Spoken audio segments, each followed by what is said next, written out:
Thank you, Councillor Cutler. I think we're almost ready to commence. Just about ready to go. Okay, everybody, please can I welcome everyone to this virtual Winchester City Council meeting of the West of Waterlooville Forum. The time is just about, well, we're not quite to 6, but on Tuesday the 7th of March, we are at 6 o'clock now. My name is Councillor Neil Cutler, the newly appointed chairperson of the forum for the remainder of the 2022-23 municipal year. May I welcome Councillor Vivian Atchwell, who has been appointed as a Winchester City Council member representative on the forum. Councillor Atchwell has been appointed in place of Councillor Angela Clear, who was elected Chair, mayor. Point of order. The members of this committee were supposed to be from neighbouring wards, so Vivian Atchwell wouldn't be counted in that. This was raised, I think, by Councillor Reid at Cabinet. There is the terms of reference do not make any reference to this, and although it would be preferable, I can, from a purely practical point of view, Councillor Atchwell was a deputy. Councillor Evans, if it was the other way around and Councillor Evans had been appointed, she wouldn't have been able to attend today. So I actually think, given that this is the last meeting of the municipal year, it's not really an issue. Councillor Atchwell was appointed by Cabinet on Monday and will carry on that basis. Councillor Reid, I'd rather not interrupt my introduction, but if you must, Michael, do you want to comment? You've got your hand up. Councillor Reid, your microphone is muted. It's all right, yeah, it keeps coming and going. I'm sorry about this. Sorry to interrupt, Neil. Yes, I did raise this on yesterday at the full council, at the cabinet meeting, and was severely put down by. However, I'm meeting with the director tomorrow to try and out exactly what's happened. It's in the minutes. For some reason it hasn't been transferred to the appropriate information to the rest of the council. Could I don't think it's in the minutes. I don't think it's in the minutes of the cabinet report where the terms of reference were agreed, which was only last year. But anyway, I'm not going to continue with this because it's unnecessary to the basis of this meeting. We can discuss it further. And Councillor Atchwell has great experience as an adjoining ward of a development that crosses borders. So I'm quite content for her to be here for this meeting. As I say, Councillor Evans would have been unable to attend anyway, and she would have been the other option for this. So can we just move on at this point? If we want to argue this, we can argue this in May when we set up the membership of the forum for next year. I'm not prepared to continue the conversation at this stage. Okay. Neil, can I just say, it was obviously a slip of the tongue. This is a meeting of the West of Waterlooville joint committee between Havant and Winchester. It's not Winchester's meeting. Just a correction. Okay, it is run by Winchester City Council. Okay, there are a few housekeeping reminders to run through. First of all, please can I ask everyone present in this virtual meeting that their microphones remain muted and your camera is turned off whilst you are not addressing the meeting, as this will reduce background noise and avoid any unintentional disturbances. The meeting is being recorded and will be available on the website. Unfortunately, the YouTube live stream is unavailable today. Members and officers, where appropriate for each item, please indicate that you wish to speak or raise a point of order or explanation by raising your hand using the hand icon on the screen. And I will invite you to then speak at the appropriate time. Each member will be invited to speak in turn. Therefore, I would encourage all members to keep their contributions as clear and as concise as possible. Finally, if members wish to leave the meeting at any point, could they please make themselves known to me by raising your hand, again by using the hand icon on your screen. I will announce to the meeting that you are to leave the meeting. Please can I ask the Senior Democratic Services Officer to undertake a roll call of members of the forum to confirm who is present this evening. Thank Claire, you. Thank you. Thank you, Chair. If I can ask you to unmute your microphone to confirm your attendance, please, when I call your name. So Winchester City Council, Councillor Cutler. Present. Councillor Ackwell. Present. Councillor Brooke. Present. Thank you. Councillor Reid. Present. Havant Borough Council members, says Councillor Bodell. Present. If Councillor Robinson is not here, it's just because we've just finished a cabinet meeting and she's just finishing off. I've left that to come in here early. Thank you, Councillor Bodo. I think Councillor Robinson has joined, so I'll just run through the rest of the members. So Councillor Lloyd, she has advised she may be late attending tonight. So Councillor Patel, are you present? I have to say I've not seen Councillor Patel join the meeting yet. He may be a late attendee too. Councillor Robinson. Present. Thank you very much. Hampshire County Councillors. I have Councillor Hughes. Present. Thank you. Councillor Stallard. Yes, I'm here. Thank you. And from the Parish Council of Newlands, I have Councillors Berry. Correct. Yeah. Thank you. And Councillor Crichton. Present. Thank you. Also present in the meeting tonight, Chairman, we have Jenny Upstill, the Community Development Manager for Granger PLC. Thank you.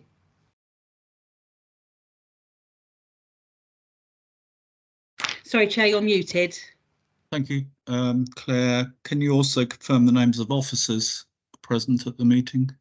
Thank you, Chair. So present in the meeting tonight, we have a number of officers. So starting with the Winchester City Council officers, we have Julie Pinnock, the Service Lead for Built Environment, Steve Lincoln, the Service Lead for Community, Andrew Costello, the Service Lead for Economy and Tourism, Emmeline Hickman, the Culture Development Officer, Rose Chapman, the Principal Planning Officer, and Eze Ekalido, the Corporate Head of Planning and Regulatory. And for Havant Borough Council, the officers present we have tonight are Louise Weaver, Community Infrastructure Team Leader, Alan Downton, David Haywood, Grant Thornton and Andrew Biltcliffe. Thank you very much, Chair. Thank you, Claire. We'll move on. We'll actually commence the formal part of the meeting. Item 1, Chairperson's welcome. Well, I think I've already done that, but I'd like to welcome Councillor Atchwell to this meeting as a new member. Item 2, apologies for absence. Have we actually had any apologies? We've had 2 apologies from officers. So Steve Weaver, the Development Manager for Havant Borough Council, and Mark Maitland, the Community Officer for Winchester City Council, have sent their apologies this evening. Thank you. Thank you. Item 3, declarations of interest. If there are any disclosures of interest to be made regarding the business to be transacted, please use the chat function now to indicate, and I'll invite you to speak. Councillor Reid, your hand. I thought your hand was still up, but not. Yes, it is. Councillor Reid. Hand is raised. Yeah.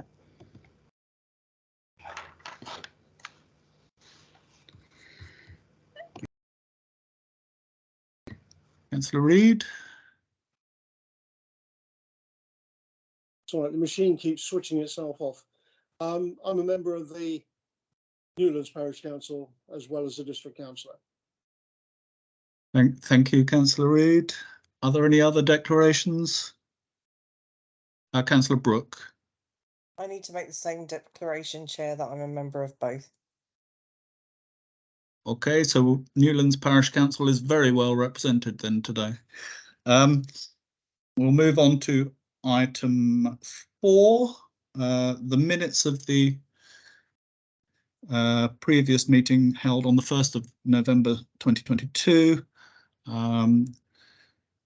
It's recommended that they be approved as a true and accurate record. Should no member object? Does any member have any objection to the minutes as they stand? Otherwise, I will take them as approved.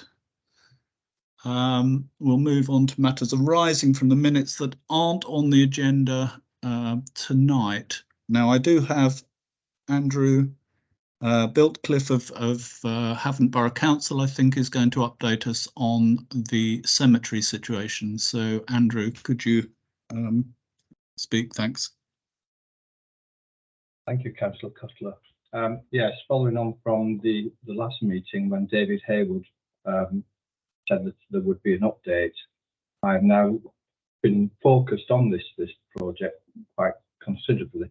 And as David said last time, Havant Borough Council is very short of cemetery burial space, and this site is an opportunity to address that issue. So, in the Section 106 agreement for this site, it's in the agreement that Havant Borough Council can take 3.8 hectares of land that's directly north of the Roans Hospice.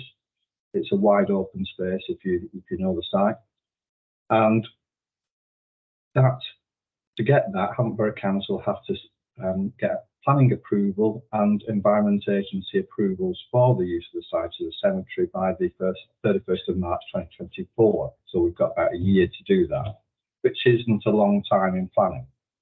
But I'm now in deep conversations with the Environment Agency about getting the required approvals for the site. The initial feedback that we've had from the Environment Agency is that even though the regulations have increased the kind of constraints on the site, it still looks like it's potentially viable in scientific terms to use as a cemetery. I was going to be getting some further monitoring and geological monitoring of the site, but having spoken to Granger, I had a meeting with Sam Kaye and David McCarthy and agent Bryony Staller on the 21st of February. It's now apparent that Rangers have actually been undertaking groundwater monitoring on the site since October, and they've been monitoring some 6 tubes that are all around the site. Having spoken to Granger from Mr. Kaye and Mr. McCarthy, they confirmed that they were willing to share that data with Havant Borough Council for us to take forward the Environment Agency approvals to see what the groundwater situation was there, to see if it was still suitable for burials. So I'm still awaiting that information back from Grangers, but that should set us on a good course to take forward the environmental approvals. I'm also in correspondence with Rose Chapman in terms of taking forward the pre-application advice for a planning application for a cemetery at the site. And I'm in conversation with Bryony Staller at Savills about what evidence base they may be able to help us with in pursuing that planning application. So we're making great progress, I feel, on taking forward this proposal. I know it's been a long time coming. I've been dabbled in this site a few times over the many years, but now we are actually on this. It's a real kind of burning bridge that we're on here, and we're keen to see this move forward. Happy to take any questions on that. Thank you very much. Councillor Reid has his hand raised. Is that for a question on this subject? It is. It is. Can I thank Andrew for his report? Can you just clarify, Andrew, the location of the burial ground? Because over the past years, we've been speaking about 2 different locations. One is the original location behind the Rowans, and the other one, if memory serves me correct, was on what you might call Highland, off of Milk Lane. Which one are we actually looking at? Because I think one is actually within Havant Borough, but I don't think the first one is it? That's right. I think the Milk Lane one on the higher ground was the initial site that was being proposed. The site that was proposed following the Section 106 agreement in 2012 by Granger is the site directly to the north of Roans, which is in Winchester City Council area, and that's why I'm in conversation with Rose Chapman about progressing the planning application. And as I said, a year isn't a long time in planning, and so I'm quite keen that we work as closely and collaboratively as we can on getting this moving forward, largely to see whether the site is viable because of those environmental constraints in terms of the water table, and also in terms of whether the site is, big enough to be a viable business. Because another thing that's come to light is that site, which is that big open area to the north of Roans, does have a major gas pipeline running across the northern end of it. There's a big gas regulator station just at the top of the site. And so there are constraints there. Obviously, there is an access point already going in. The road comes down Newlands Lane, I think it is, and the access point is there, and then it widens out into a big kind of site that everyone can see. Whether it's going to be suitable, that's still to be determined, and we've got to, do the work to research that, really. Yeah, that was the problem with the Milk Lane. It had a great deal of water problems. So it is back to what was the original site, which is the Rowens. Thank you very much, Andrew. That's quite clear, Mike. Thank you. Councillor Crichton, you're next on the list.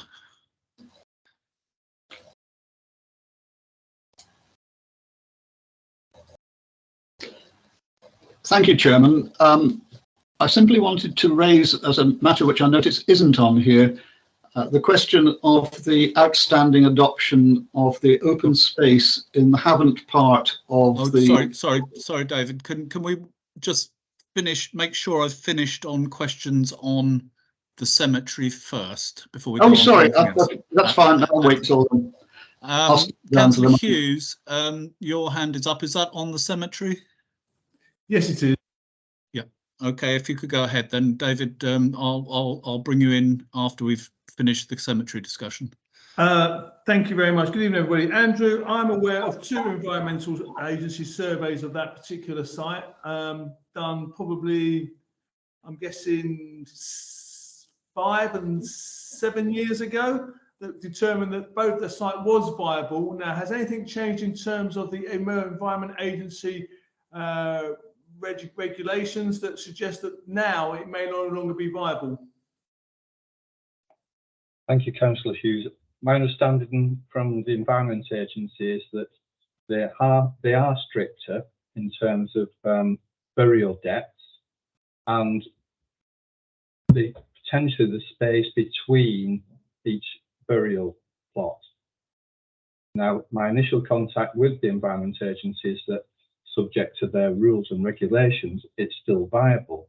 But the question then arises whether that potentially constrained area for burials would follow through into be a viable business. So that's got to be played through, our research and the work that I'll be doing over the next year to ascertain whether that site is still, a goer.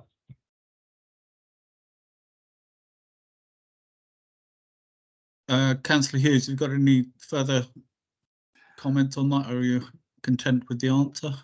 Chairman, I could have lots of comments on that, because my first question is, why has Havant Borough left it so late in the day to now start chasing this? Bear in mind the date of the Section 106 agreement hasn't changed.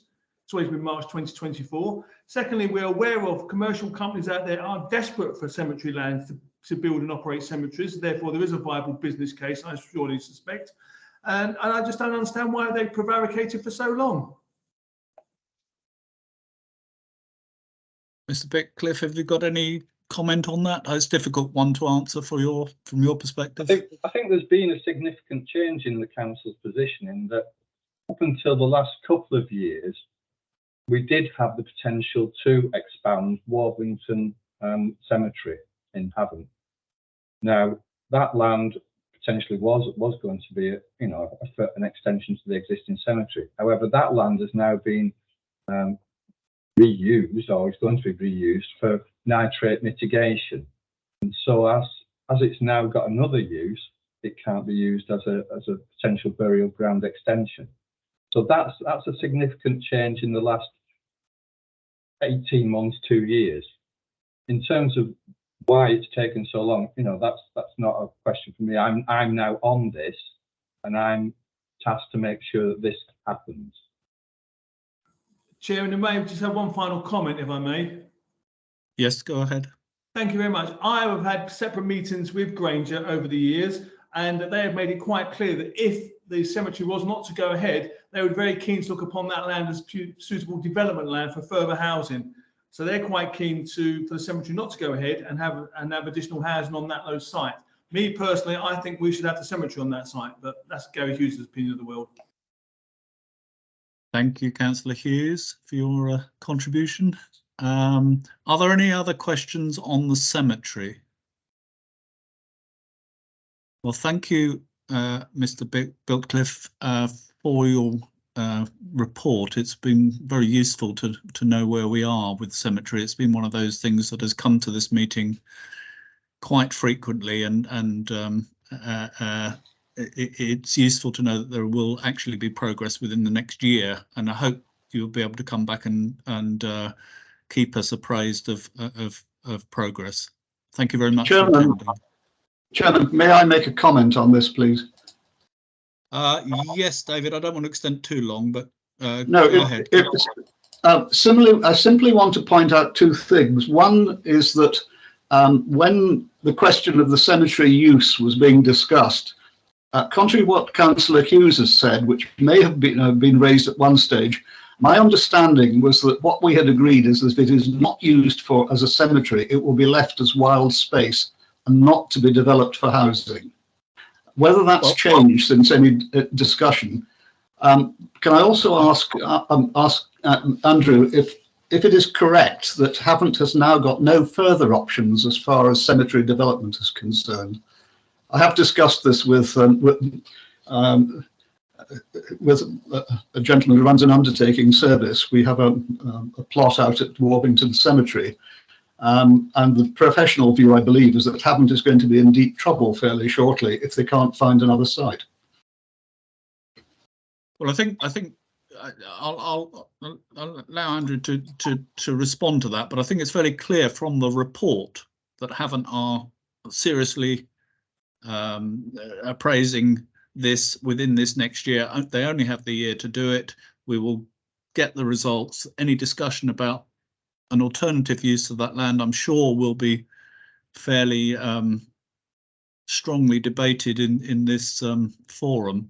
But you know, we'll welcome them. But if you'd like to add anything to what Councillor Crichton has said, Andrew, it would be. You have the opportunity. At the moment, it is in the overall master plan as cemetery land, and until that is thoroughly, researched and we've gone through all the process, that is what it is. Any alternative use of that site is another question for another day.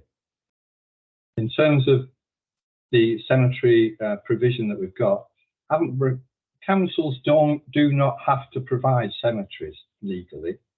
What they do have to do is, when they have become a burial authority in having existing cemeteries, they have to maintain them in perpetuity. But we have, every council that is a burial authority has no responsibility to keep creating and providing new cemetery space. That's the legal position. Thank you very much for clarifying that. I'm sure this will be, as I say, a further debate in future forum meetings, and we really welcome your input today. Thank you very much. Are there any other matters arising from the previous minutes that are not on the agenda now? Councillor Crichton.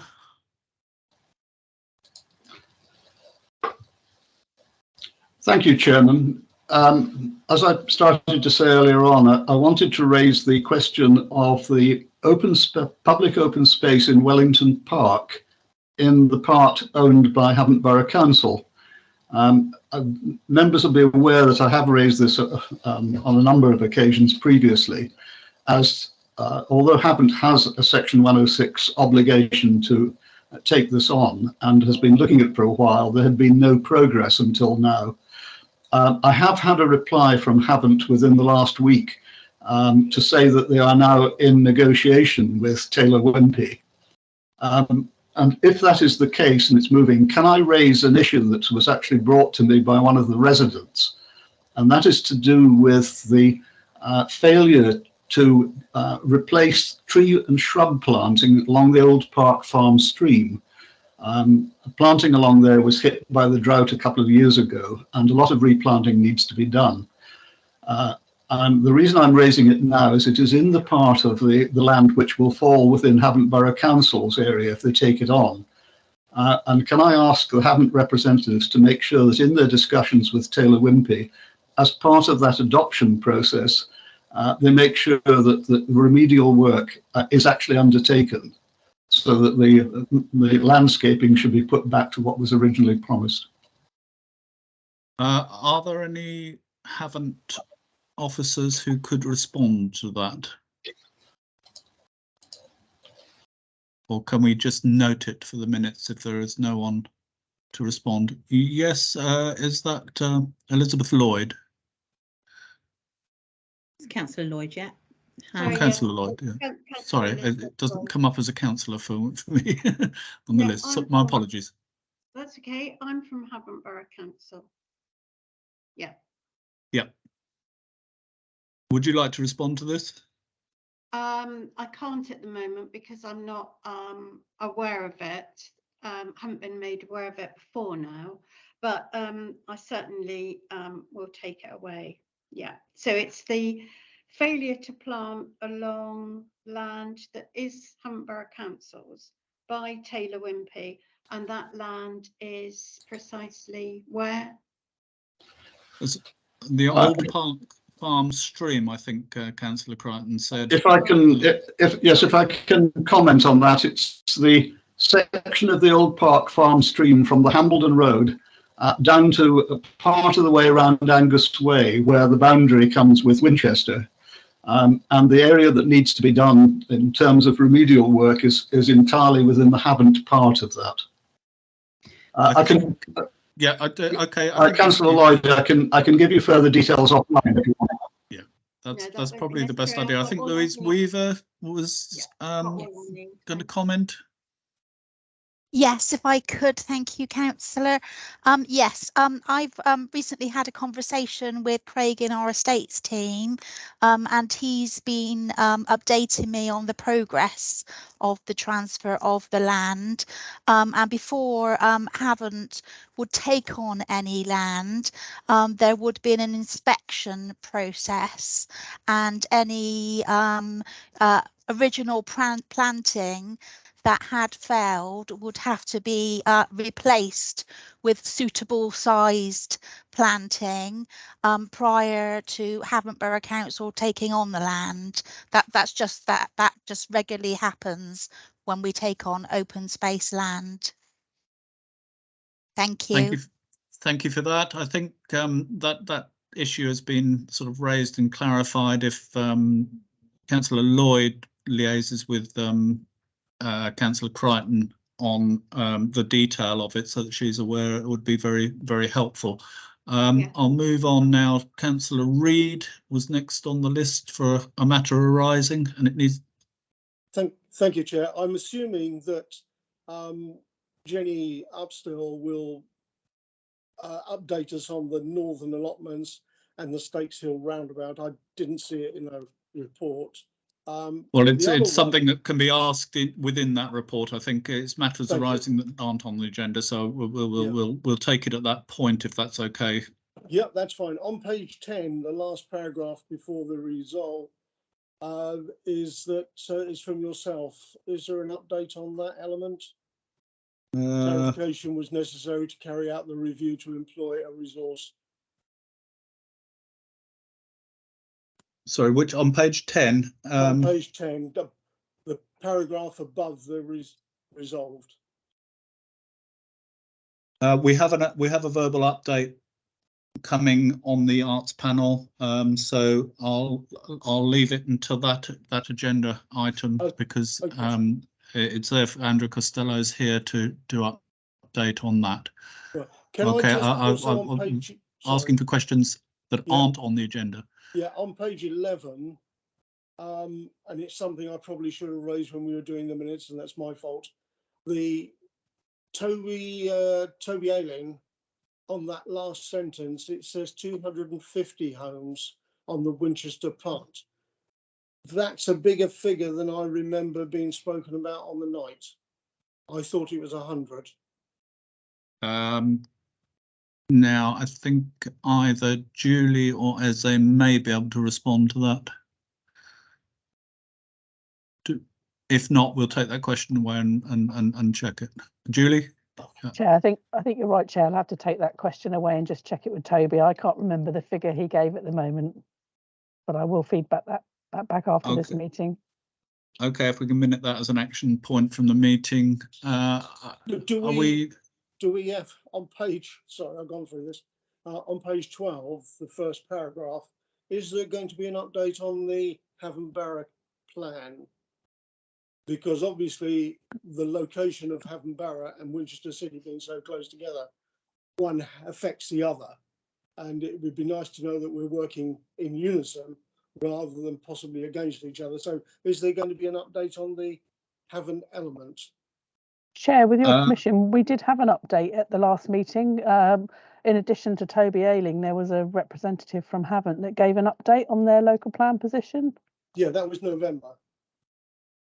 Well, I don't think we've been asked to bring it back. I think we can ask, perhaps within the agenda item about town centre regeneration and broaden it to just, if there are any further updates on the local plan, I'll ask at that point if that's okay with you. Yeah, that's fine. And on page 13, the outstanding section 104 and section 106 agreements. Can I just give a quick update on that one, Chair? Yeah, sure. I'm negotiating with the new director at Winchester with regard to the section 104s, and we've actually got a meeting tomorrow which we will be looking at this element. So that's basically where we are. That one, it's not quite resolved. The 31st of March, which we were all hoping for, is now a little problematic because there may well still be work to be carried out by Winchester before it's handed over.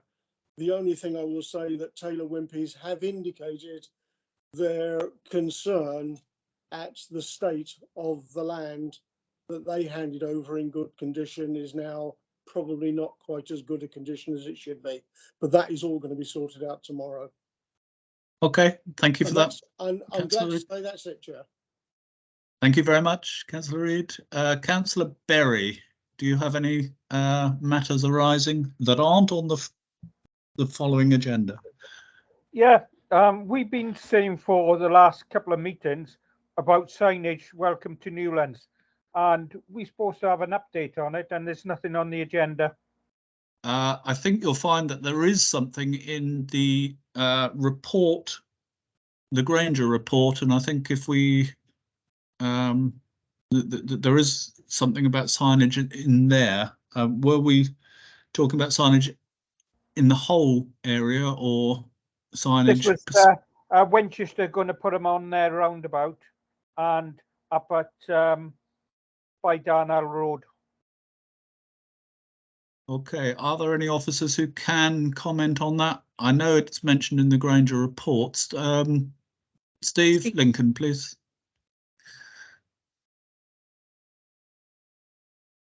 Thank you, Chair. I just noticed in the minutes actually that there was an action there for myself and Councillor Stallard to pick up a conversation, which actually we haven't done, Councillor Berry, so apologies about that. I do believe, and I think I said at the last meeting, I do believe, I might be wrong, but that I think signage such as welcome to Newlands, referring to the parish, is a parish responsibility. But I will absolutely make sure that I follow that up and confirm back to you as soon as possible. I won't wait for the next meeting for that. So I will follow up on that. Okay, thank you. And Councillor Crichton, have you got anything new to add? Yes, one more item relating to the Taylor Wimpey part of the development. Well, in fact, two, because for anybody who's not aware, the two planning applications put in by Dicentra in relation to the bulk of the industrial land have now been signed off. They will be in the process of acquiring the land from Taylor Wimpey and intend to start work on the development of those facilities. Part of the requirement they have is the implementation of TROs along Darnall Road. And as part of the discussion that we have had with Highways in relation to a number of matters, including the Sickleway closure, which was reported at the last meeting and which has now moved on slightly, the TROs will be implemented along Darnall Road. What I've been told by Highways, which I wasn't aware of before, is that whilst my understanding was that TROs could only be enforced legally when the roads had been adopted, apparently this is not the case. If the developer agrees and enters into an agreement with the Highway Authority, a TRO can be enforced, provided the enforcement agency is also prepared to do this. And of course, enforcement has now gone back to Hampshire entirely. So what I've been told is that when the TROs are put down in Darnall Road, which should be shortly, they can then be enforced. And that is actually a prerequisite for the industrial development to go ahead. I've also incidentally sent a request to Highways today, to the person we're dealing with, to ask if this is the case.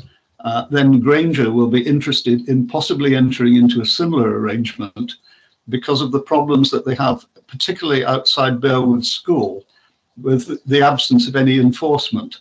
And I'll report that on that one to the next meeting. Thank you, Councillor Crichton. Councillor Berry, could you turn your camera off? And Councillor Stallard, would you like to respond to that? Thank you. Sorry, Councillor Stallard, I'm muted.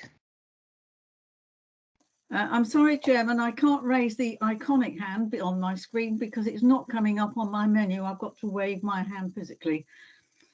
Just to follow on from what Councillor Crichton was saying, Councillor, I am currently in the process of making inquiries with the director at Hampshire County Council about the validity of the statement made about the TROs being enforceable before the roads are adopted.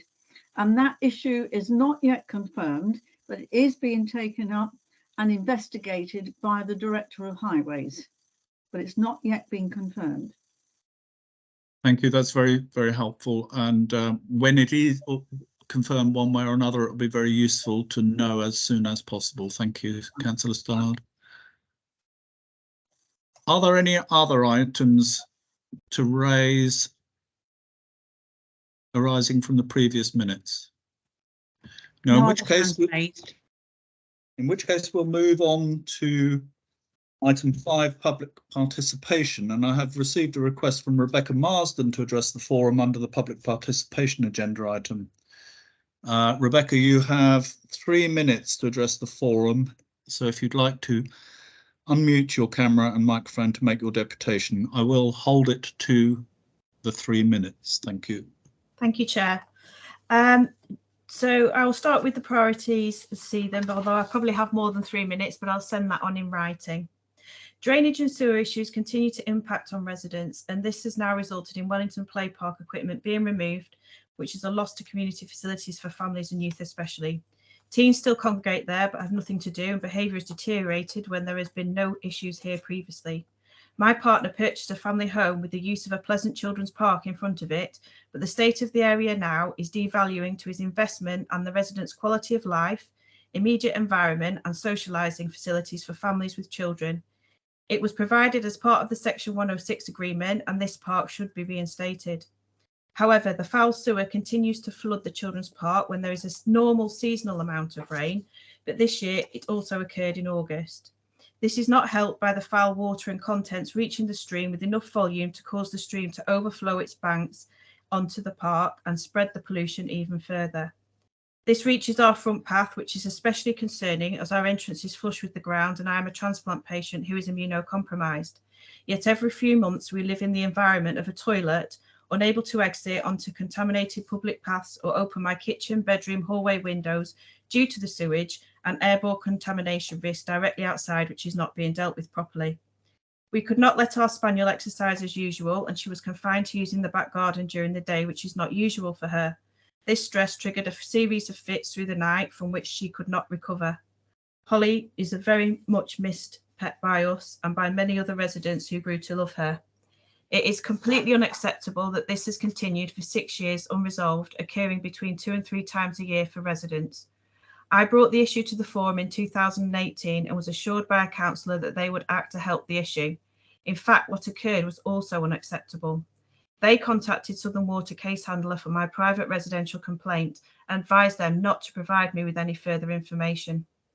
Luckily, I had requested and received a printout of all my file notes with Southern Water prior to this, which included the details of the named councillors' interventions prior to an IT glitch in their computer systems, which unfortunately erased all previous records.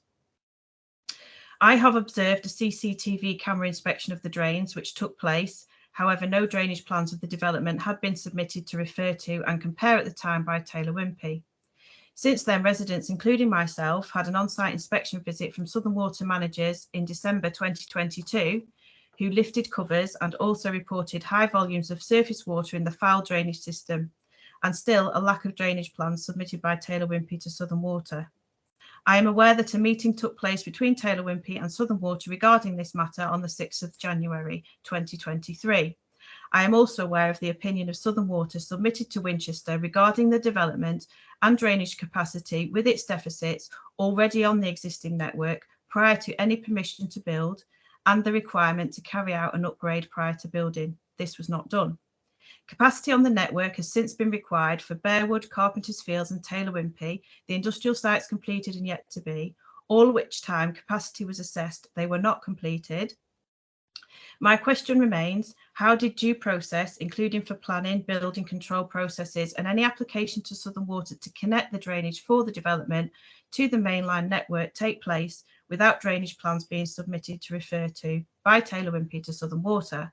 And how did Southern Water provide homeowners with paid for informed pre-purchase drainage reports without noticing there were no plans submitted from which to write these? The implication of the sewer issues for adoption of roads is clear.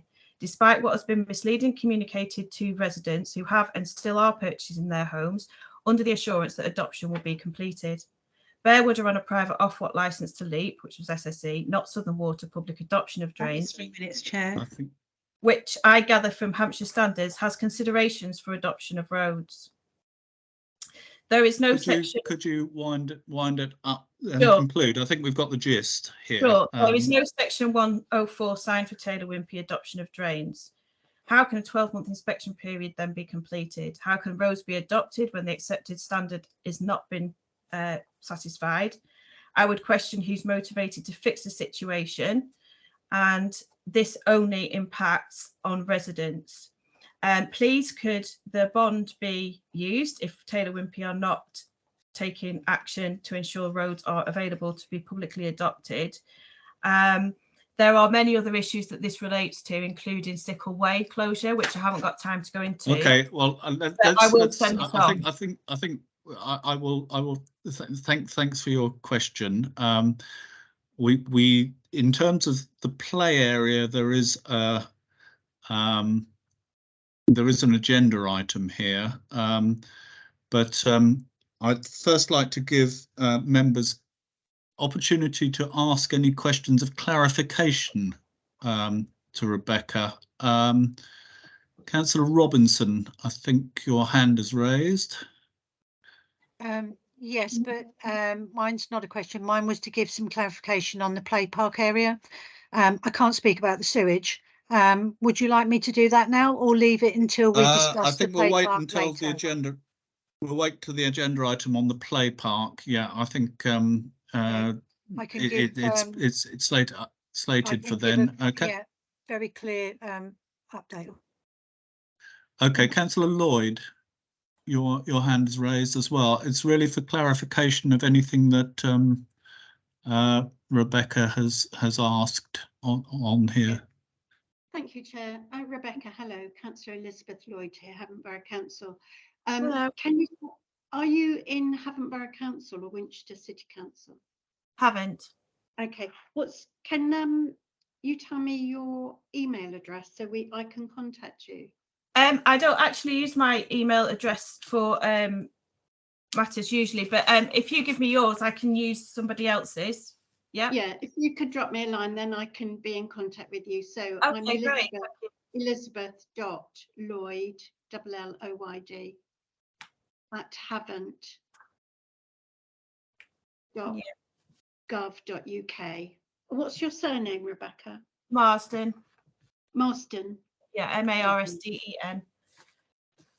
Okay. Okay. Thank you, Rebecca. Do we have any other questions of clarification of the issues raised? Do we have any response? I think if we keep the playground issue to the agenda item, but does anyone have any response on the questions around sewage at the moment? Because these have been raised before. Councillor Crichton, do you have anything to add there? I was simply going to add that I'm told by Taylor Wimpey that one of the problems that they've had with Southern Water is a false claim from Southern Water that the problem has been due to the amount of surface water from the development going into the sewage system. Now, that which is totally untrue. One thing about our development that can say is that all of the surface water in Wellington Park goes into the SUDS system. And Southern Water accepted this years ago because they don't charge the residents for surface water drainage. And that was established. So that is a problem that Taylor Wimpey are having with Southern Water over this. And I fully support the points that Rebecca has made about the lack of action from Southern Water on this. It is totally unacceptable. Councillor Brooke, comment? Just a quick comment that the MP Flick Drummond has been liaising with Southern Water over this, so I don't have the latest update to hand, but she is liaising with Southern Water over resolving this and is very aware of the issue. Can I also add that Flick Drummond is holding a community forum at Wickham Community Centre next Friday at 4 o'clock, and both the Environment Agency and Southern Water will be on the panel. So it may be an opportunity to grill Southern Water if you wish, Rebecca. I can't attend due to COVID vulnerabilities. Right, okay. Well, I will be attending, and there are questions that we can ask about Southern Water's capacity. Okay, are there any other questions here? Well, thank you for your contribution. We will try to follow things up. Yeah. Can I just make a comment about the tree? Something that is a mitigating factor on the tree issue that was discussed earlier. Very briefly, because it's 300 trees, and there may be a consideration for having on the uptake of water, which is changing the clay substructure of the foundations, and the impact of those trees being so close to both stream and houses, and how that change with such a number of trees may impact on the existing structural stability. Just something that I wanted to query. If indeed, I'm very much for those trees. I think the environment needs it, but just to be clear for homeowners, how that may need to be mitigated, I'm not sure. Is this an area that is in Winchester or in Havant? It's actually in both, because the trees are due to be planted on both sides of the stream. Okay. Well, in which case, I think we can raise it on both sides as well. Thank you for your comments. I'll move on to agenda item 6 now. If you could turn your camera off, Rebecca, that would be great. Thank you. And the Granger progress report on the West Waterlooville MDA, an update report and newsletter are found on pages 17 and 26 of your agenda pack, and Jenny Upstill is here to add to those, to present the updates. So Jenny, could you take centre stage? Thank you. Yeah, well, I mean, I don't really have anything to add, to be honest. It's more if there are any questions arising from the report or the newsletter. Okay, well, I take it that all members will have read the report. Councillor Reid, your hand came up first. Thank you, Chairman. Yeah, I noticed that there's just a one-liner as far as the Statesville roundabout, Ladybridge roundabout, on there in discussion with Hampshire County Council, because that one's an important element. Do we know when it's expected the Ladybridge roundabout will actually be hoped to be worked on? Nope. Okay. Sorry. Thanks, Jenny. That's why it's so brief, because I'm afraid it's just ongoing. Yeah. As soon as I know something, I'll let you know. The other one I brought up, which I don't think is actually on there, was the northern allotments. Any further update on that? It is on there. It is. Is it? I can't see it. Yeah, but don't worry, it's okay. Oh, We've submitted the planning, Thank and you. yeah, it's gone in. So Yep, hopefully that's fine. it should be all sorted on time, amazingly, and ready, everything ready for planting in 2024. But we'll be handing it over to you guys at the end of this year. Thank you, Jenny. Okay. Councillor Crichton.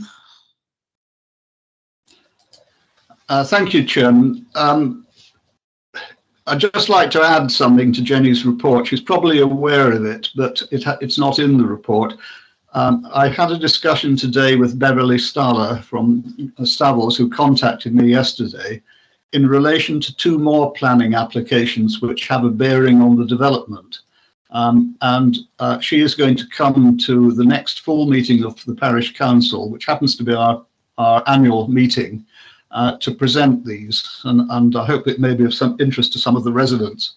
One of them is entirely within the development, and that is to do with what was originally the expansion land for Bearwood School, which members will be aware was originally assigned as an extension to the school. As the county have now decided that's not required, that land is being freed up and will be used for housing, and in part to meet part of the additional requirement which Councillor Reid referred to earlier, which has been added onto the numbers at the request of Winchester.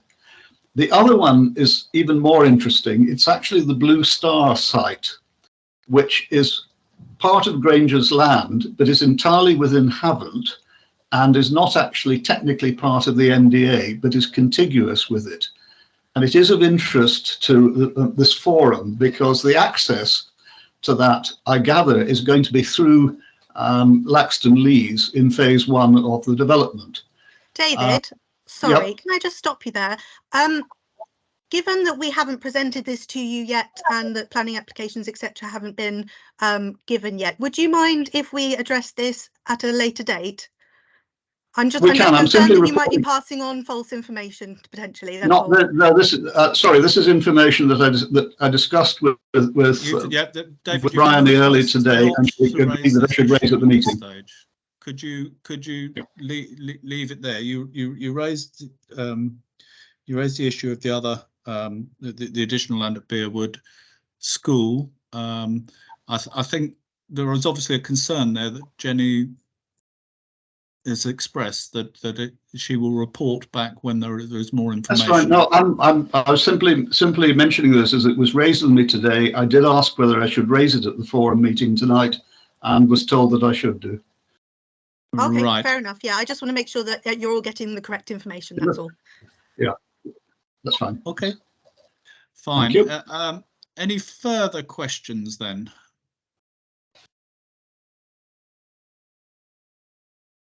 No further hands raised, Chair. No further hands raised. Yes, Councillor Hughes just raised his hand very briefly.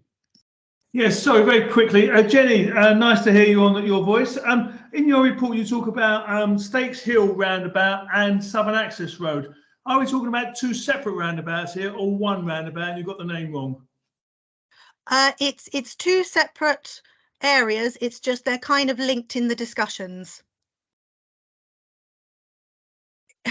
if that makes sense. As that goes right through my ward, I would be slightly concerned that they are being linked because they are two separate issues.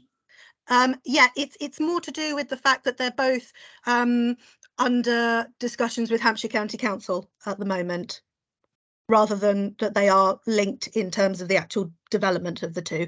Oh, okay, all right, thanks very much. Sorry, I'll separate it next time so it's a bit clearer. Okay, well, if there's no other questions, I actually have one, and it's something that I think maybe I'll raise it as something that we could, as a forum, think about discussing in the future.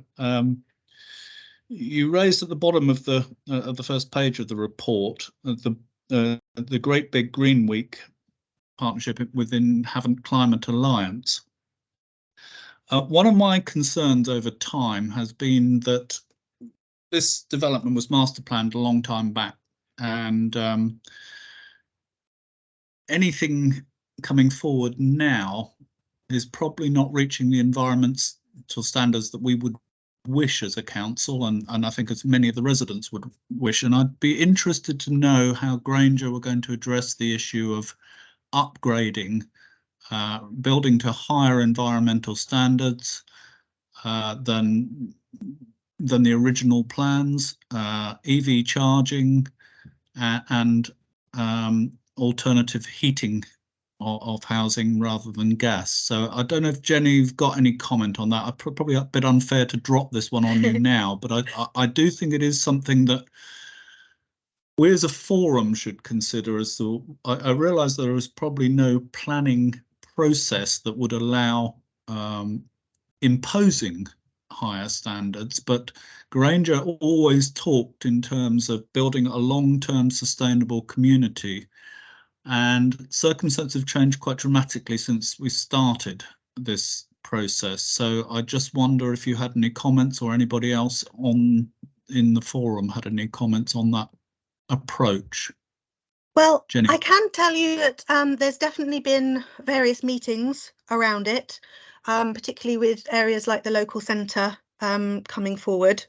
Obviously, in terms of house building, we don't have any control over that. That's down to, you know, planning to deal with. But when it comes to the bits that we're responsible for, then yes, I can say we are definitely kind of trying to be more forward thinking and go a little bit sort of above and beyond, I suppose, particularly with things like EV charging points, etc. I know those have always been factored into all of our plans. We've sort of allocated like spaces for them just in case, you know, because we thought that they might come in as regulations, and if not, then it doesn't matter, but at least the space is there for them. And it's those kind of decisions that that we've been taking. But I'm sure that the team would be more than happy to meet with you and kind of or present further on what they're planning. Yeah, I mean, I find it slightly surprising that you should say that the house building is nothing to do with you and it's just the planning. You allocate those plots and could and control the design code. And yes, in could terms of that, I meant in terms of the standard. the legal building regulations we can't do anything about. But we have the design codes, we have which are actually being re-looked at right now. We're also trying to include more accessibility as part of the design codes, and we've also been going through the deed of variation as well, which you might be aware of. So that's constantly being updated and changed as we go forward. Okay, thank you for that. Well, I think it is something I think it would be useful for the forum to explore in the future. Councillor Reid. More or less, I agree with you, Chairman, and maybe we could have this as an agenda item to discuss the general way forward with regard to possible changes within the planning regime. I think it is important nowadays that we do have all the modern facilities that we can get. At the moment, you're quite right, it is not a legislation. However, but I don't think that legislation is going to be long in coming. Thank you for that comment. Councillor Lloyd. Yeah, thank you, Chair. Forgive me. I'm late to the plate on this. Can you tell me, are there any more developments planned on Havant Borough Council's land, or is it all now down to Winchester? First of all, and then I'll just say a little bit about our local plan. Okay, that'll be great. Jenny, can you Yes. clarify which bits are left in Havant? Yes, there will be 2 more areas, and plus potentially the Blue Star land. So there will be phase 8, which is Park View. And then there's also one further down to the south, which is a phase that's kind of split between Winchester and Havant from memory, which is Montague Heath. So there's sort of 2 more to come. Okay, thank you. And do you know roughly how many homes that could yield? Oh, now you're asking.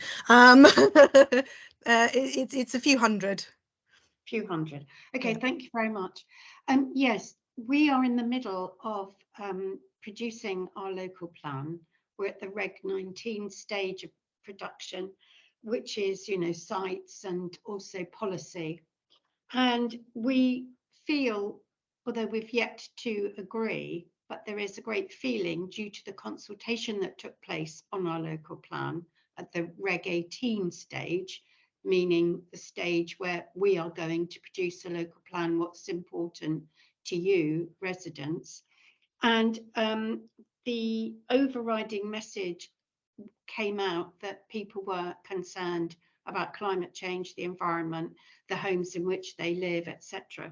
So certainly, I think local planning authorities can just meet the standard that I'm sure is going to be in the new NPPF, aligned to the Environment Act, but that doesn't mean you can't go further. And certainly in Havant, while the local plan is in my portfolio, I will want to go as far as we can. So if that gives anybody any assurance and they want to contact me regarding Havant's local plan, with regard to design, fabric, how we build, where we build, meaning orientation, maybe solar panels on every roof, grey water harvesting, etc., etc., I'd be happy to receive emails from anyone on this forum. Thank you. Thank you for that. I think my concern for raising this initially was that where the outline planning permission has been given across the whole development, and I'm not certain as to where, I mean, the Winchester local plan, which will be at Reg 19 stage later in the year, also pushes for a far higher standards of building from an environmental point of view. But I'm not sure whether we can retrospectively impose that, and I'd like some clarity from perhaps planning officers who are here as to whether that is possible on these sites, or whether it is going to be a matter of discussion. Now, I know Councillor Reid's had long experience in planning, so he may know the answer, but otherwise I'd perhaps ask some of the officers after Michael's spoken. Thank you. Councillor Reid. Thank you, Chair. Actually, I would like to hear the officers first, if that's possible. Okay, who's prepared to come? Julie, would you prepared? Yeah, good evening, Chair and members. I've heard what everyone said, and you know, let's fully support that we want to progress and move forward. As you say, we've just gone past our Reg 18, and we have got more stringent policies in that plan. But I think, you know, you are entirely right. You can't retrospectively apply new policies to existing planning permissions, and this has an outline planning permission, and it had a requirement at that stage for what code it would reach, what levels, and I don't have the background to that, so I can't give you that detail now, and what it actually did look to achieve. And I don't know if Rose Chapman, who's on the call with us, would know the specifics, but we can't retrospectively require improvements through the planning process. What we can do going forward on any new planning permissions is we would apply our new emerging policy when we're in a position to do so, probably at Reg 19, which is where Havant perhaps are a little bit ahead of us at the moment on that. And we'd really welcome that, but I think you're right, we can't retrospectively apply those policies to developments that already have outline planning permissions, as in this case. That's really helpful. And Rose, did you have anything to add to that? If not, one of the things I was going to suggest was that this does become an agenda item, and we talk specifically to Granger about it. Rose, do you have any comment? Thank you, Chair. I haven't read the decision notice in the last couple of months or so, but if memory serves, I think that policy CP11 does apply at this stage. So it does require above average for building control and energy efficiency and water use across the site as standard at present. Okay, thank you. So I have two further hands raised on this. First, Councillor Crichton. Can I just ask on a point of clarification from what's been said? The planning application for Wellington Park was made 17 years ago, and that for the Granger side, I think, was about 12 years ago, when outline planning permission was granted. Are we saying that we are bound in terms of standards by what was agreed at that point? Or is that modifiable when effectively a deed of variation is raised to meet previous conditions when individual phases of development are brought forward? I think that's a question for you, Julie. Yeah, thank you, Chair. Yeah, it's a tricky one, but if the original outline planning permission still stands, and even if there are deeds of variations to vary minor things in the 106, the illegal agreement, or in the conditions, and that would be the developer coming to us and asking us to do that. We don't have any powers to vary those ourselves. So I think, my view would be very much that we are governed and constrained by that earlier outline planning permission. And as Rose said, whether we can apply CP11 to current reserve matters, I would say I'd need to look at the planning permission and make a judgment on that before I would give a view on that going forward. So, I think it's definitely worth, with your permission, Chair, a future topic item where we can ask the developer to come and say what they're doing over and above and beyond where perhaps our current policy is and where the policy was back when we granted outline planning permission. And then we can sort of be clear in terms of what we can and can't do and what perhaps Havant can and can't do based on where their plan is at the moment as well. Right, Councillor Reid waited for the planning comment, and then I have Councillor Lloyd as well. So I don't want to prolong this. I just wanted to raise it as a subject for the future, but we can have a brief discussion around it now. Yeah, I would agree. The reason I wanted to hear from the officers, they're more up to date with it than any of us. But what I would like to know if it's possible to get hold of a copy of the Havant Reg 18, at least then we can see which direction things are going, and we can obviously take an interest and possibly even help with getting towards the Reg 19 clarification. I'm sure it's available on the Havant website, but Councillor Lloyd, if you'd like to come in there. Yeah, thank you. Yes, it will be on the website. So just as we've looked at yours, you can look at ours, I'm sure.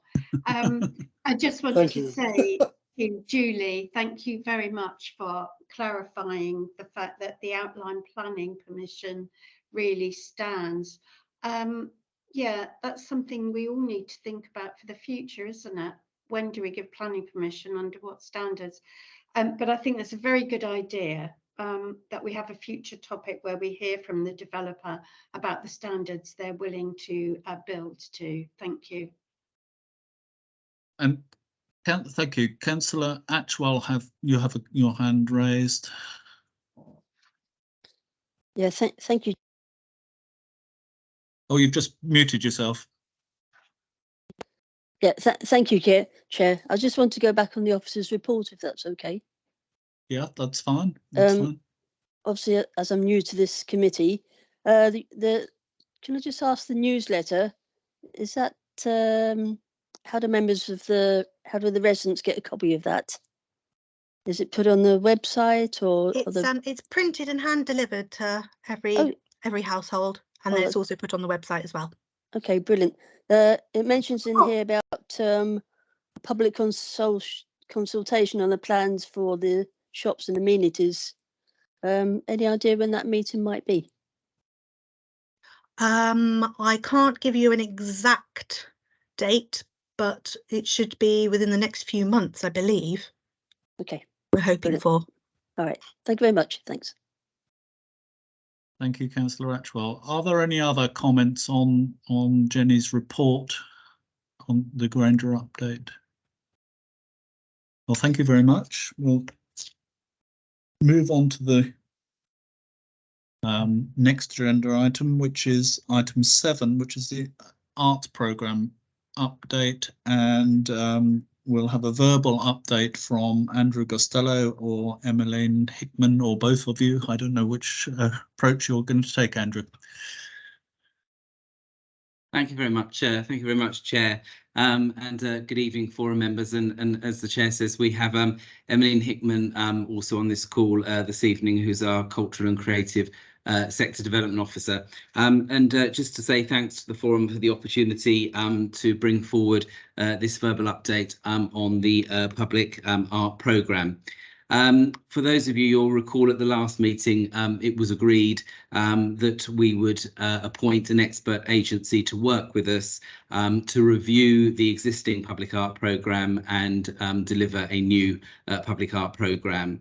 And this will be funded by an agreed percentage allocation from the Section 106 budget.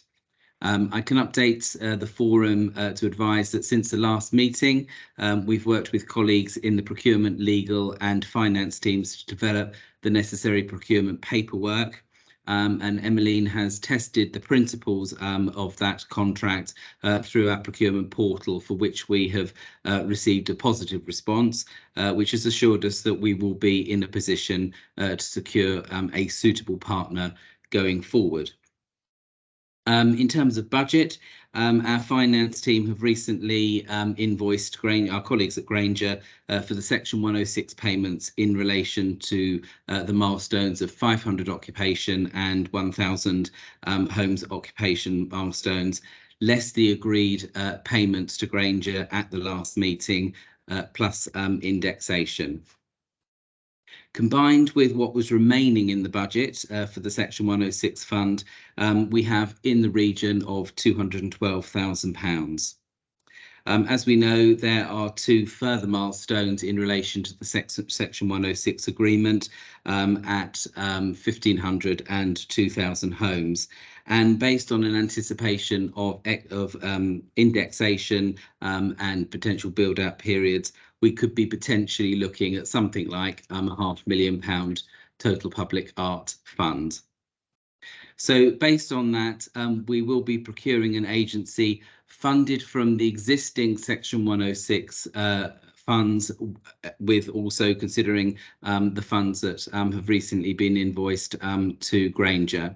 And that piece of work, that procurement process will be to secure an agency to review, as I said, the existing plan, to come forward with a new plan through consultation with the arts panel, with the forum, with community engagement, etc. A plan for the full programme of activity, for the full period of time for the development.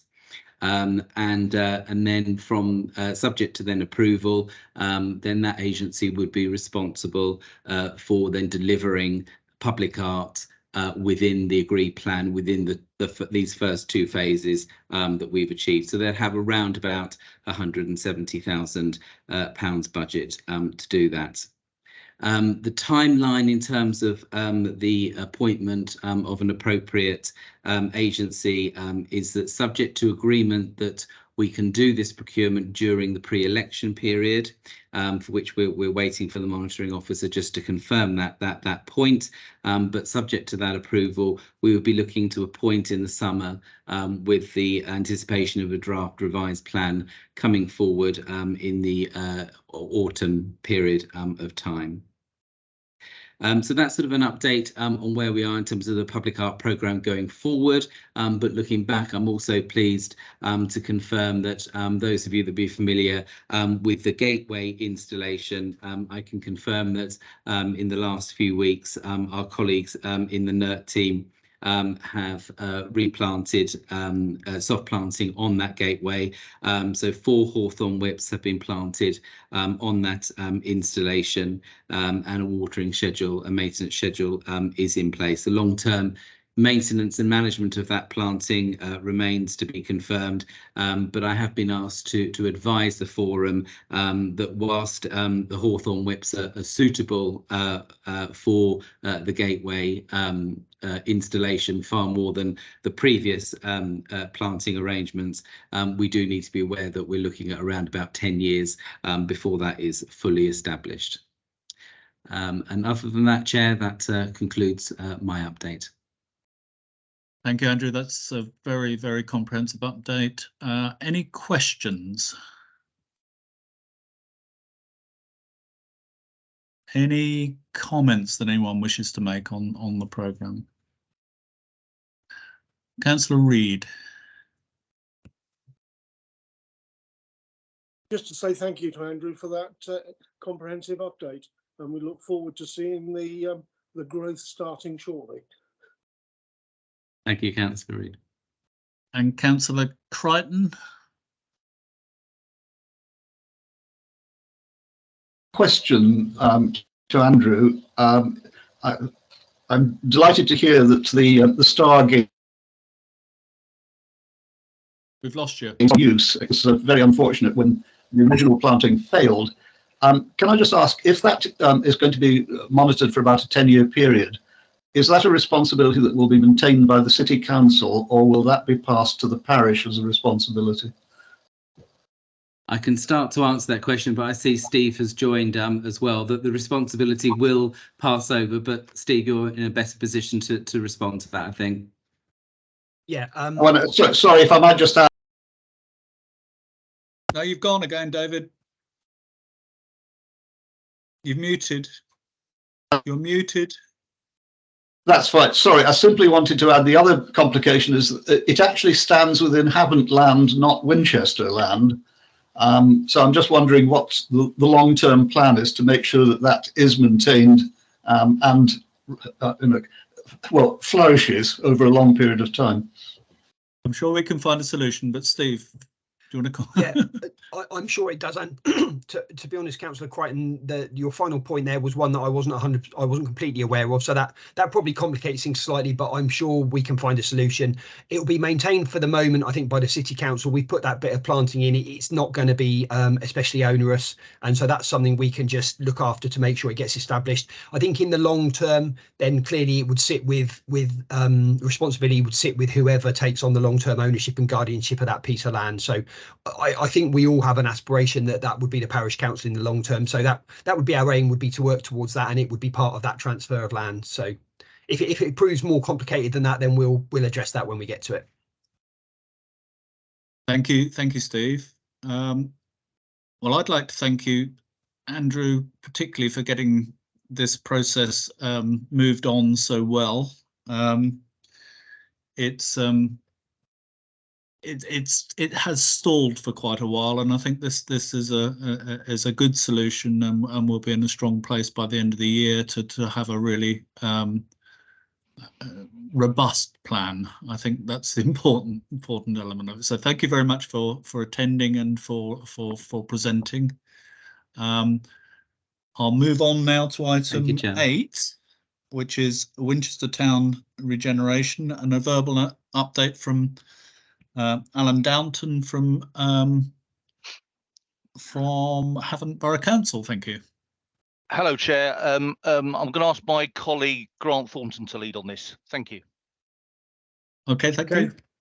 Thank you, Alan. Thank you, Chair. I'll just share my screen. We've got a very short little presentation just to highlight the key issues. So I shall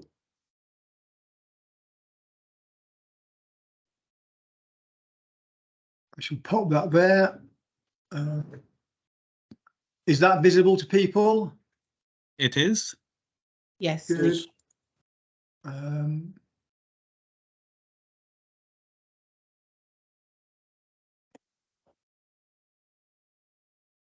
So this is just a quick update on where we are with progressing plans for regeneration in Waterlooville town centre. I think just to initial comment around this is we know that this is challenging, not least because of very limited public ownership of land and buildings. So to address this, we're seeking to create longer term frameworks for change whilst creating additional capacity to make a difference in the short and medium term. So in terms of actions, what we've already done as Havant Council is we've advertised, interviewed and appointed a Waterloo Regeneration Officer post. We'll have a mix of responsibilities, including helping us take forward the commissioning of a master plan, but also acting as something a bit like a town centre manager to focus on addressing current issues, speaking to stakeholders and making short-term improvements. And in the short term, we've funded that out of our allocation of UK Shared Prosperity Fund. We've appointed the officer, they've accepted the post, and we're hoping they will start on the 17th of April. So that's not that far away in terms of the process of trying to recruit.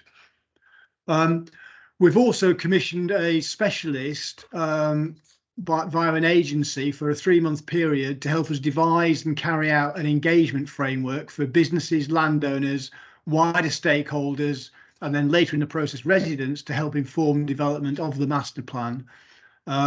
Particularly with little public land ownership, we feel that it's really, really important to get the views of businesses and landowners and to get a full picture of their aspirations and any future plans.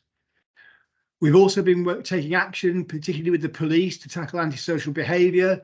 And those of you who follow social media might have seen that there was a drone operation, which is quite exciting, I thought, to help tackle people that were misusing roofs and creating damage in the town. But we are also in the process of introducing CCTV, again utilising shared prosperity funding, and this will include securing approval for a necessary council-wide policy to help address data protection requirements that are much stricter currently than they used to be. Then in terms of next steps, the key thing for us will be to create an ambition statement and then develop a master plan. Part of that vision will utilise existing feedback to create the draft vision. We've had quite an extensive consultation as part of our local planning process and had quite a lot of input from staff, local councillors and the general public as part of that local plan consultation. As previously mentioned, we'll focus on stakeholder engagement with an initial focus on landowners and businesses to help inform the development of a master plan and the related brief, to make sure that it's ambitious but very grounded in the art of the possible. So the next steps around that will be to develop a brief and commission the regeneration master plan. The timeline for that is we'll be seeking to do the engagement work, develop the brief, commission that master plan through April, and then develop the master plan through May and June. As part of that also, we'll have ongoing liaison with key public sector partners, including Hampshire County Council and the neighbouring councils, Winchester City Council and also East Hampshire District Council, because Waterlooville sits quite close to and is used by residents of all those. And then with the regeneration officer in post, we'll have more capacity to explore and take forward practical and deliverable options for short-term improvements. So that's a quick run through where we are and what we hope to do over the coming months. And we're happy to answer any questions, Councillor. Well, thank you very much. That was a really useful update of where we are, and it is vitally important that we continue to liaise with you on this, because you know, our residents in the whole West Waterlooville area are very much residents of Waterlooville, so it's very important to them. Councillor Stallard, question. Thank you, Chairman. That was very interesting because the people who live either in or close to Waterlooville have been waiting desperately for many, many years, as you will know, for something to be done about it. But I understood that there was a difficulty, shall we say, over contacting and working with the landowners. Are you now suggesting that that difficulty has been overcome? And my second question is, you talked about the short-term improvements being brought on forward, which is great. But how are you proposing to move forward with the larger, more longer-term improvements?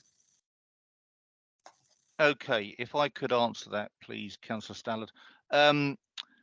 Okay, so in terms of the landowners, so we've done all the land searches, so we know who owns each commercial property in Waterlooville. We've got all their details.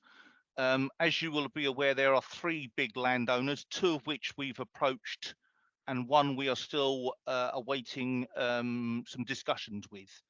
But it's all looking very positive, and this will feed into the engagement plan that Grant mentioned. I think it's safe to say that the short-term interventions will focus on some immediate things in the short-term, medium-term, public realm, various other things. I think realistically, we've got to be mindful that to make a major impact in Waterlooville, we'll need some serious financial support. Now, with the right vision, ambition, and master plan, we might be able to get other funding from private investors, etc., and existing landowners. So we are trying to corral, a longer-term ambition here. And we'll just have to see how that plays out, really, in general terms. Grant, I don't know if you've got anything further to add. No, I think that's absolutely right. I think part of the idea about the vision and the ambition, and the ambition around a master plan is to galvanise activity, but we can't directly control what we don't own, if you see what I mean. So it's a challenge. It's a challenge that we've got to take in chunks almost, and try and move it forward. Well, can I just say that I wish you all the luck. Ambition is a wonderful thing, but the Yes. people of Waterlooville and the surrounding areas have been disappointed for so long. I just really hope that you are able to move things forward at last, because they really don't need any more disappointments. No, and we are working very closely with Councillor Robinson and Lloyd. So we're getting a lot of support there as well, amongst other people. Thank you. Councillor Reid, you have a question or a comment? Thank you, Chair. Thank you again for the presentation. I was going to mention the timeline. It seems extremely short. Is that an optimistic timeline rather than a practical one? And the problem is that Waterlooville, as Councillor Stallard said, for at least the last 10 years, has been slowly, shall we say the word, dying. And of course, with the closure of the Waitrose site not that long ago, that is a huge area which is now underused. So it would be nice to see something to get up and go, and any support that we as local councillors can give, I'm sure we'll be happy to do so. But yeah, it's just the timeline, and whether it's that a practical timeline or an optimistic one. Well, I personally think, Councillor Reid, that it's a practical one. We've got to pedal hard, and we've already got people looking at it and assessing it at the moment. But we do welcome your thoughts and support. But also, I think it's safe to say that HBC are, Grant's leading on a high street task force coming specifically into Havant, which will pick up a lot of the learning points from that and work with the team that are doing that to deploy them, hopefully in Waterlooville. So that would be our ideal. So I'm confident we can achieve it, but it's really about pressing the flesh, and we will keep you updated. Thank you very much. Thank you. Thank you. Councillor Crichton.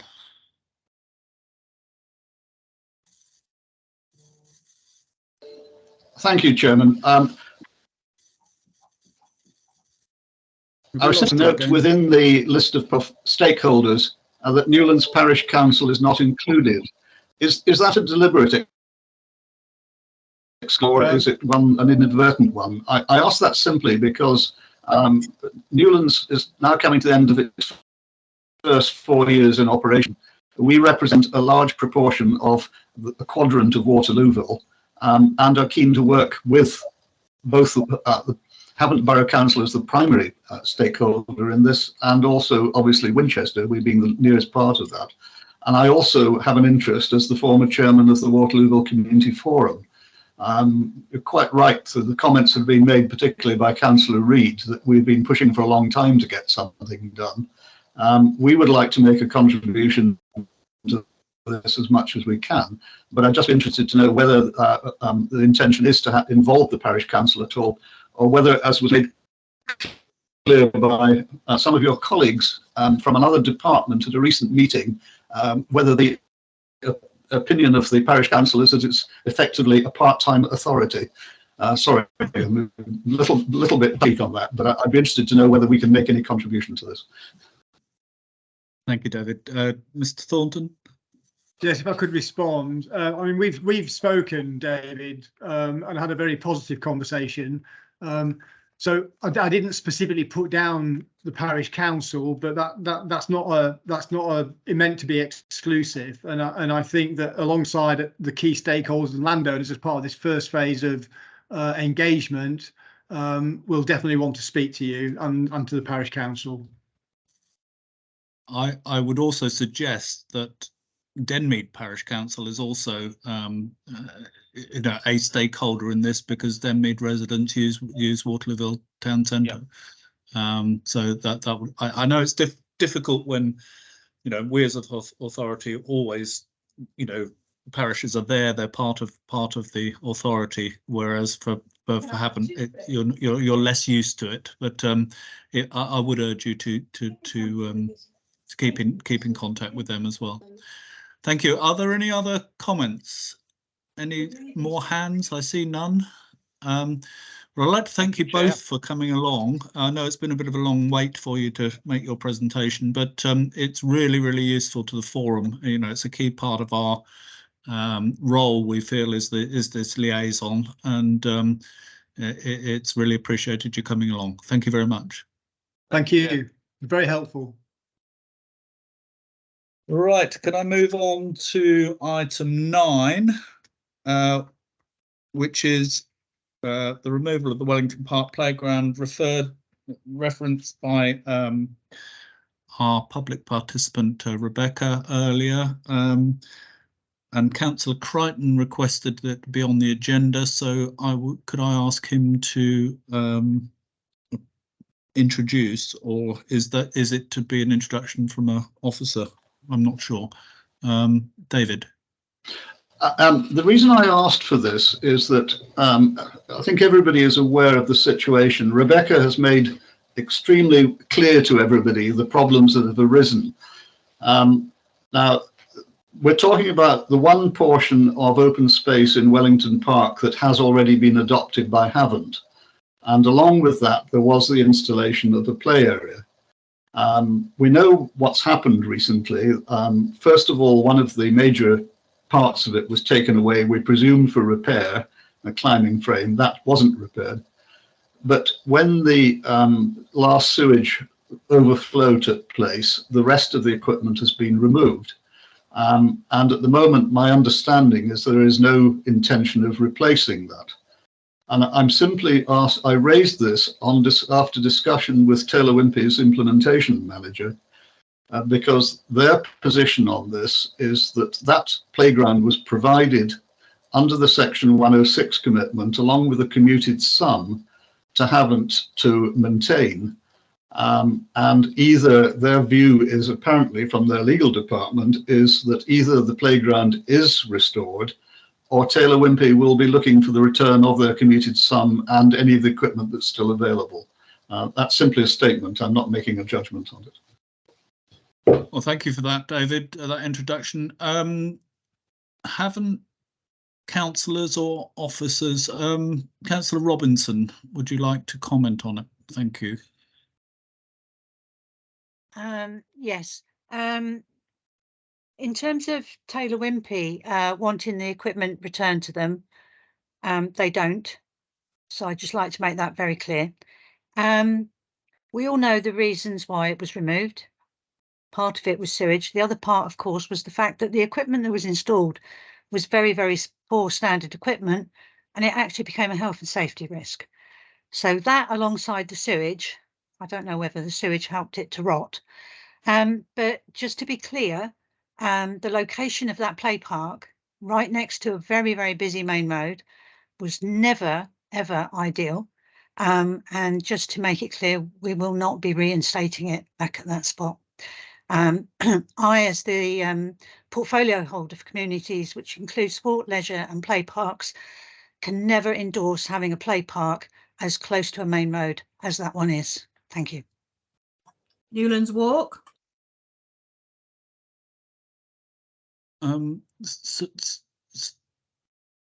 Right, have we got any other further comments on? I think there's fairly clear view there. I can't bring Councillor Robinson, your hand is still raised, but I'm not sure that you're okay. Thanks. Right, I think we've got a very clear clear response there. I think we'll probably need to digest that information as to what facilities will be required. As Rebecca pointed out, she and other residents there bought their homes with the expectation there was a play park there, and obviously it's something that we as a forum need to look into, perhaps as to see whether alternatives can be put in place. I think that's the discussion we can have with Newlands Parish Council as local councillors, and I propose that we leave it there. We've got a very clear response. In terms of the other issues of Southern Water and the sewage, I think we all need to use our best endeavours to find out, to find a solution. I don't think we can do it in a public forum, but I thank Rebecca for coming along and raising that issue yet again. Councillor Reid.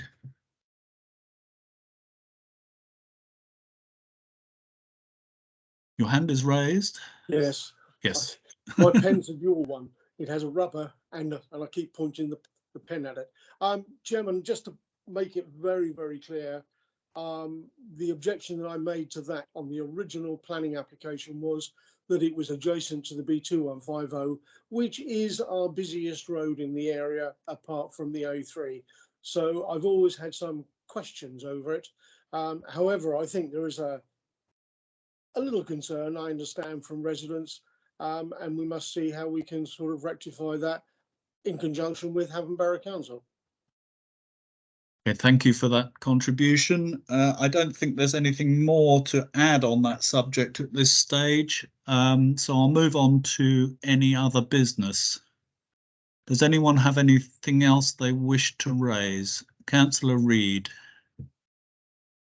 Sorry, Chairman, it's me again. The one thing that seems to have disappeared from our agendas is the B2150.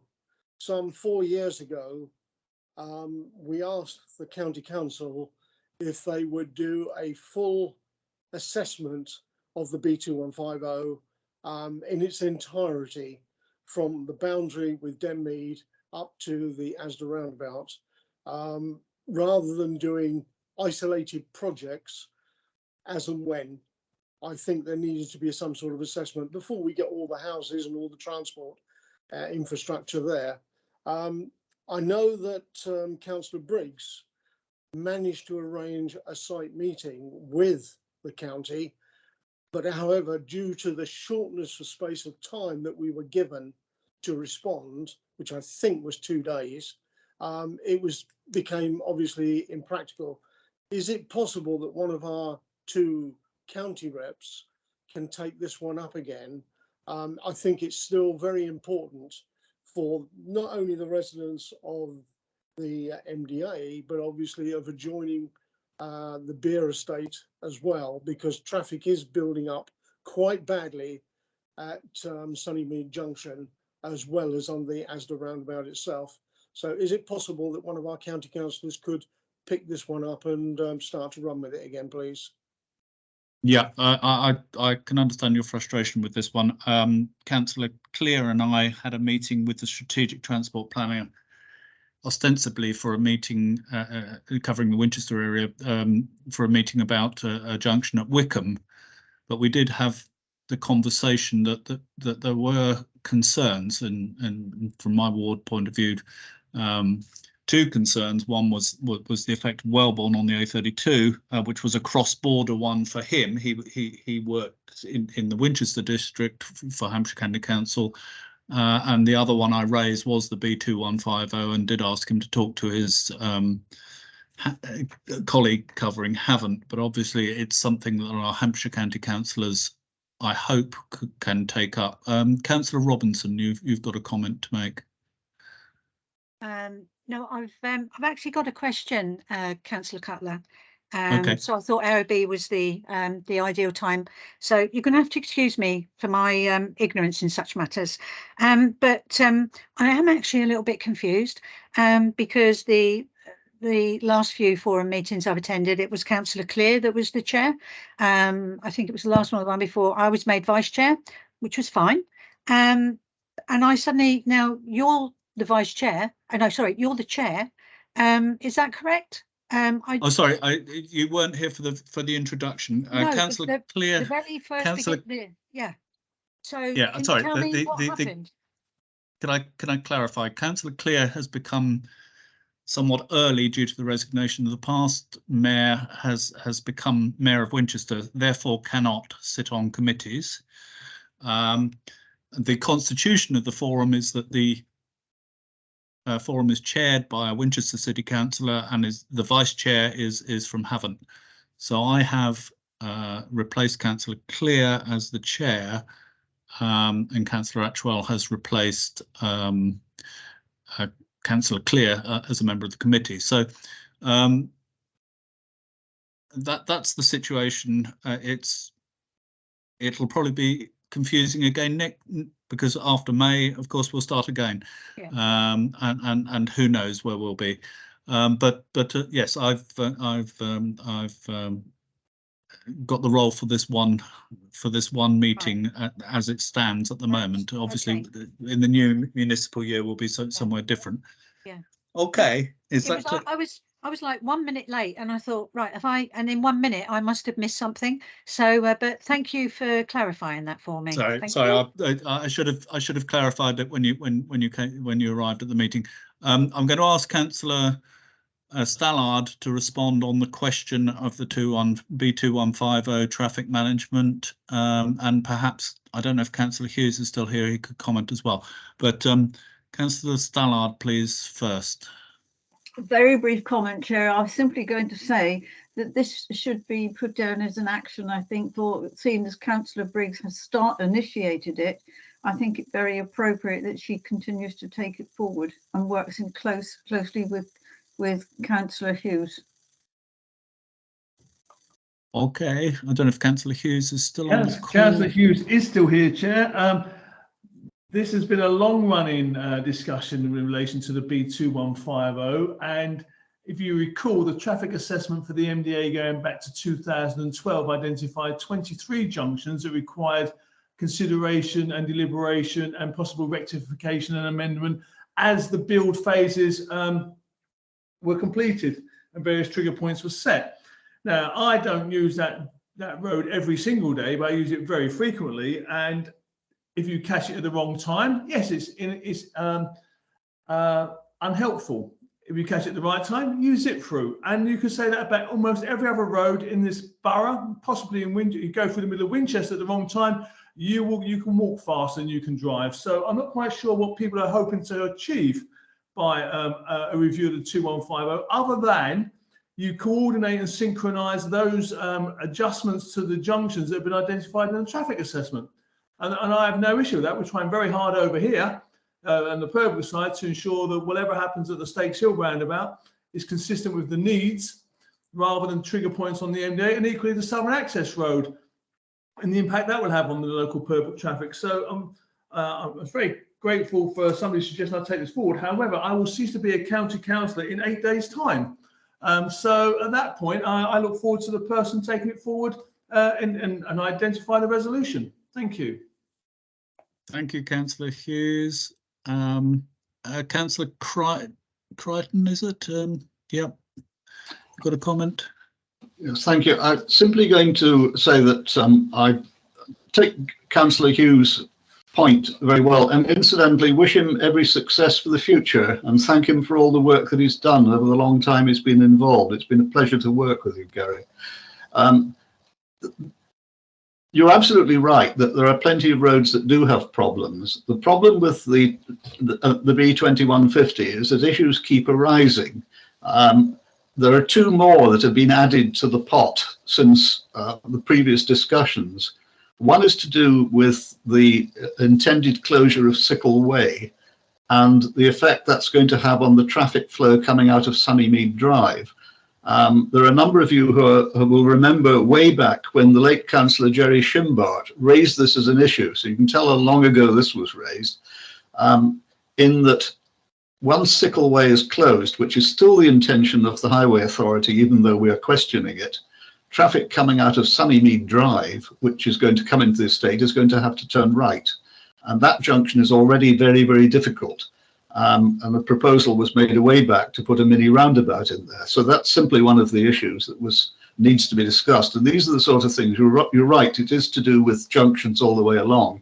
The problem is that there has been no overall look at this. There have been various bits that have been approached as part of planning applications, but there is still a major problem with the 2150, with the Bearwood roundabout in particular at most of the time of the day. And there's a further complication which people are aware of, which is actually to do with foot and cycle access to the north. And this has been raised again with the planning application, which is finally coming up before Havant next week, I believe, for the latest part of the BAE development, the Aldi food store and the two takeaway areas, in the course of which it was identified the need to provide better cycle and footpath access to the north. And whilst this has been done within the development, there is still no proper link north of that up into Wellington Park or out towards Denmead because of the absence of a footpath on that particular side of the Hambledon Road. That was rejected as impractical in terms of cost. And the only other alternative we've looked at is the proposal I've made on many occasions before to do with a footpath through from Wellington Park, or foot and cycle path. So these are the things that we wanted to discuss with the Highway Authority to see if there's any way we could resolve this in an integrated fashion.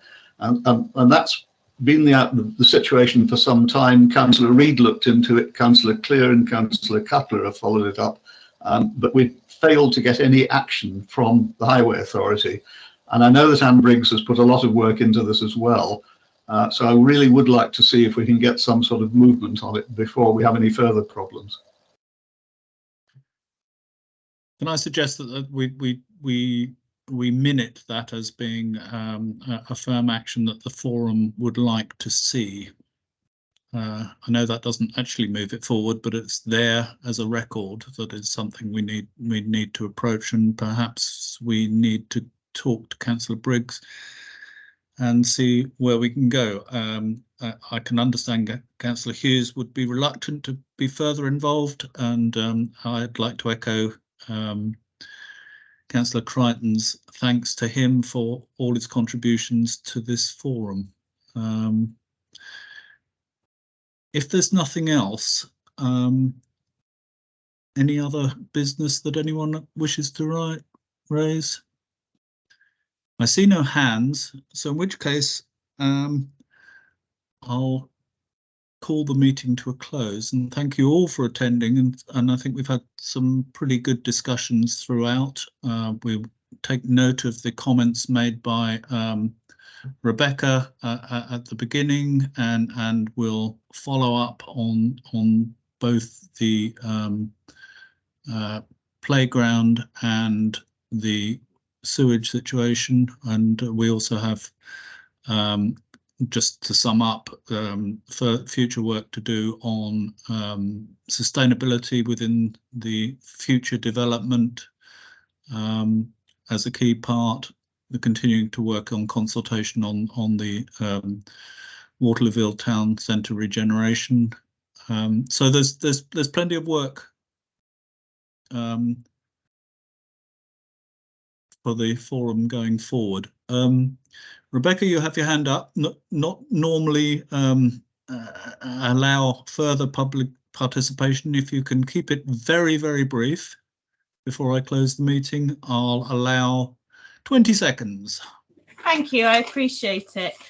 Just to comment on the sort of governance of things, really, and I wondered whether it would be possible to consider a neighbourhood plan with residents as part of development, community development within the MDA, and if that actually addresses a lot of the cross-working and a lot of the issues that I'm experiencing, which I have actually sent forward my written public participation that I didn't actually get a chance to speak of because of the 3-minute limit. So if that could be shared, I'd appreciate it. Thank you. I will make sure it's shared as part of the minutes for the meeting. Thank you very much for attending. It's always good if someone comes in and shows an interest from outside of the select group of councillors. Councillor Hughes. Very briefly, Chairman, thank you very much for the kind words. My involvement with the West Waterloo Forum started long before I was a councillor. In fact, I was a chair of the local residents association over here at the time, and followed its progress of interest. I think it's a fantastic development, and the more people that are involved in its development over time, and the more residents engage with the rollout of the various properties, I think it will be a huge success. It has lots to be commended for, lots to be proud of, and I wish you all well for the future. Thank you very much, and we wish you well as well. Okay, everybody, I will thank you for your attendance. It's much appreciated, the number of officers, and I'm really glad we're getting a far greater engagement across border than perhaps we've had in the past. So I declare the meeting closed. Thank you, Chair. Thanks, Chair. Thank you, Chair. Bye.